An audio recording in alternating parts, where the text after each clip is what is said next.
Добро на сите, ви благодарам што дојдовте на денешната пресконференција на ВМРО ДПМН. Оваа пресконференција е во врска со понудениот закон за амнестија од страна на владата на СДСМ и Зоран Заев. Има повеќе работи кои што треба да се кажат.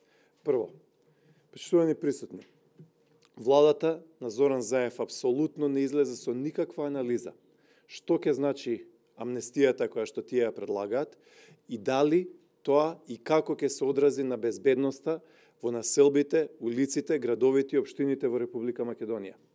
Почитувани присутни, имаме ситуација во која што немаме податок колку лица кои што се обвинети и осудени за дилање, односно дистрибуирање на дрога, ќе бидат пуштени. Нема податок колку лица ќе бидат ослободени кои што се осудени за тешки кражби и нанесување на тешки телесни повреди. Јас ќе ви прочитам неколку од делата кои што се опфатени со оваа амнестија која што ни ја предлага владата. Значи, почитувани присутни, ова се делата за кои што предвидува амнестија владата на Зоран Заев и СДСМ. Амнестија ќе биде дадена за убиство на дете при пораѓање, убиство од небрежност, убиство на миг.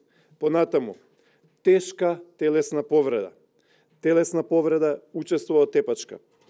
Понатаму, загрозување со опасно орудие при тепачка или караница, излагање на опасност. Понатаму, член 142, мачење и друго сурово, нечовечко и понижувачко постапување и казнување.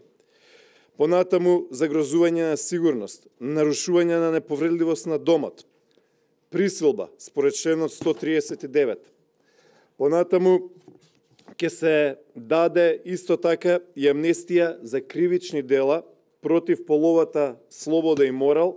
Конкретно, ќе се даде амнестија за сите дела кои што се покриени со членот 192, а тоа е подведување и овозможување на полови дејства, односно се амнестираат лица кои што подведувале други лица за проституција. Се амнестираат дела кои што се кривични дела против бракот, семејството и младината. Значи, цела низа на дела кои што се поврзани со бракот, семејството и младината. Се амнестираат кривични дела против здравјето на луѓето, помеѓу другото, исто така, производство и пуштање во промет на штетни средства за лекување.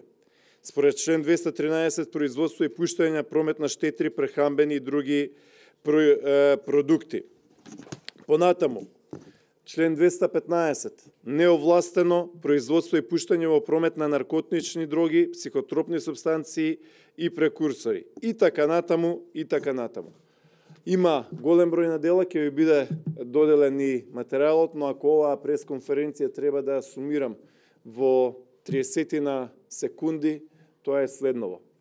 Владата на СДСМ и Зоран Заев воопшто не води со законот за амнестија грижа за јавната безбедност во Република Македонија. Владата на Заев и на СДСМ треба да каже колку дилери на дрога ќе се ослободат и што ќе тоа значи за населбите во Македонија, колку лица кои што учествувале во тепачка направиле тешки телесни повреди и колку лица ќе бидат ослободени кои што имаат повеќекратно направени разбойништва, кражби на станови, на куќи и автомобили. На тој начин, јавната безбедност на граѓаните на Република Македонија сериозно се доведува во опасност.